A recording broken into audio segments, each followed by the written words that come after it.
کسی ایک قوم کا فریڈم فائٹر کسی دوسری قوم کے لیے دہشت گرد ہوتا ہے. یہ رول پوری دنیا میں اپلیکیبل ہے. لیکن افسوس تو اس بات کا ہے کہ ایک ریاست ایسی بھی ہے جسے مکمل طور پہ دہشت گردوں کے حوالے کر دیا گیا ہے. اور اس سے بھی زیادہ افسوس اس بات کا ہے کہ اس ریاست کی سب سے بڑی عدالت جو کسی بھی ریاست کا تیسرا ستون ہوتی ہے، جو آئین کی وفادار ہوتی ہے اور آئین کی تشریح کرتی ہے، گارڈین ہوتی ہے آئین کی، وہ عام شہریوں کے حقوق کا تحفظ کرتی ہے، اس نے اس بات پر مہر ثابت کر دی کہ جو کچھ بھی ہوا، جو کچھ بھی دہشت گردوں نے کیا وہ بالکل ٹھیک تھا اور ان کو مستقبل میں بھی مکمل چھوٹ حاصل ہے کہ وہ جو مرضی کرے.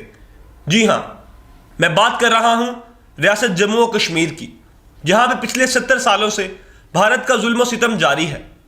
آخر 370 اور 35 ہے کیا، اور آخر کیوں بھارت سرکار نے اسے ختم کر دیا؟ یہ تمام چیزیں جاننے سے پہلے میں ہوں آپ کا ہوسٹ حمزہ طاہر اور آپ دیکھ رہے ہیں میرا یوٹیوب چینل اسٹریٹ ٹاکس. اگر آپ ہمارے اس چینل پر نئے ہیں تو ہمارے اس چینل کو سبسکرائب کریں اور نیچے دیے گئے بیل آئیکن کے بٹن کو پریس کریں تاکہ ہماری لیٹسٹ ویڈیو سب سے پہلے آپ تک پہنچ سکے. دراصل میں آرٹیکل 35 اور 371 سب سے پہلے 1954 میں نافذ کیا گیا. اس کا مقصد خطے میں امن و امان کو قائم رکھنا تھا، اور ایک اور مقصد یہ بھی تھا کہ آزاد جموں کشمیر اور بارڈر کے دونوں اطراف کشمیر کو ایک خود مختار ریاست کا درجہ دیا جائے. خود مختار پہ بھارت کبھی بھی آمادہ نہیں تھا، لیکن حالات و حاضرہ کو دیکھتے ہوئے آرٹیکل 370 اور 35 کو نافذ کیا گیا، جس کا مقصد یہی تھا کہ مقبوضہ کشمیر کے لوگوں کو مکمل طور پر چھوٹ دی جائے. آرٹیکل 35 کے مطابق کوئی بھی بچہ جو کشمیر میں پیدا ہوتا ہے وہی کشمیری کہلانے کے لائق ہے اور صرف وہی کشمیری کہلائے گا.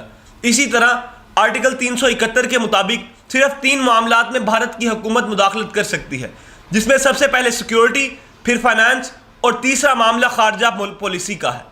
کشمیر کے لوگوں کو یہ حق ان کی خطے میں موجودگی اور ان کو مکمل طور پر خود مختار بنانے کے لیے دیا گیا.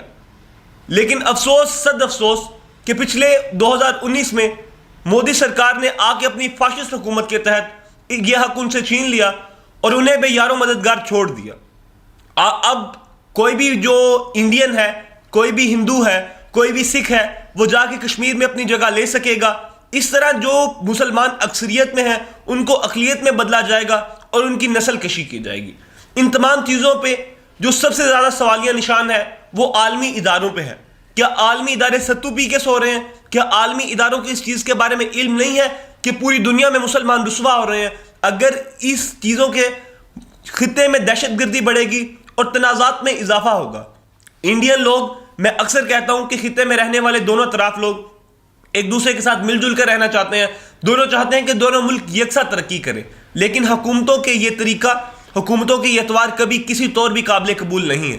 میرے خیال سے آرٹیکل 370 اور 35 کشمیریوں کو رائے، اپنی حق رائے استعمال کرنے کا حکم دیتا ہے.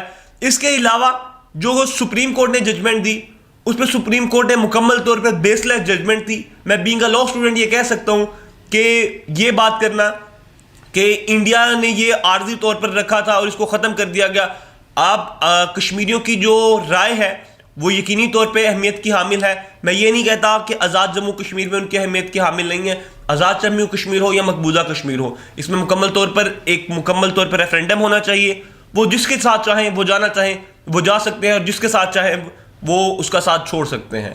اب یہ جو چیزیں ہیں، یہ انڈیا کی جو فاشسٹ حکومت ہے اسے سوچنا ہے کہ وہ اپنی جو دنیا کی سب سے بڑی سو کالڈ جمہوریت ہے وہ اسے لے کر آگے چلنا چاہتے ہیں کہ وہ اسی طرح کے اقدامات سے کبھی بھی قوم نہیں بنتی. شاید ابھی کے لیے ہم کہہ سکتے ہیں کہ انڈیا ہم سے قدرے آگے ہے، انڈیا کی اکانومی ہم سے بہتر ہے، لیکن اس طرح کی چیزوں سے انڈیا کی اکانومی پہ اثر پڑے گا. ایک دفعہ پھر سے کشمیر میں ہڑتالوں کا سلسلہ جاری ہو جائے گا، وہاں پہ قحط پڑ جائے گا.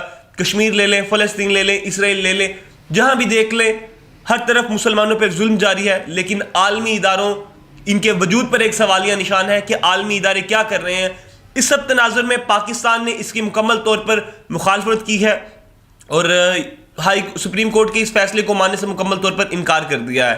اور وہاں کے جو موجودہ لیڈرز ہیں انہوں نے بھی یہ بات کہی ہے کہ یہ لڑائی ایک سیاسی لڑائی ہے اور اس کا ہائی سپریم کورٹ یا کسی بھی اور فورم سے کوئی تعلق نہیں ہے، کیونکہ میڈیا جو ہے وہ بھی گودی میڈیا ہے، جو ریاست ہے وہ بھی گودی ریاست بن چکی ہے، اور جو عدلیہ ہے وہ بھی گودی عدلیہ بن چکی ہے۔ اس تمام تناظر میں پاکستانیوں کا کردار یہی ہے کہ آپ اپنی معیشت کے لیے کام کریں، آپ ہر فورم پہ کشمیریوں کے لیے آواز اٹھاتے رہیں۔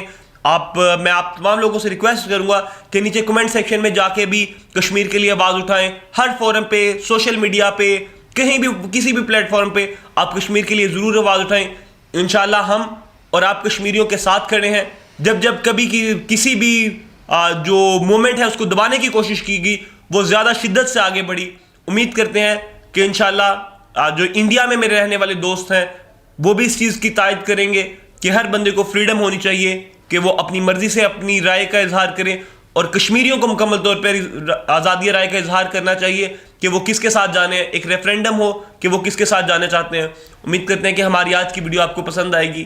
اگر ہماری ویڈیو آپ کو اچھی لگی تو ویڈیو کو لائک کریں اور نیچے دیے گئے بیل آئیکن کے بٹن کو پریس کریں۔ Thank you so much.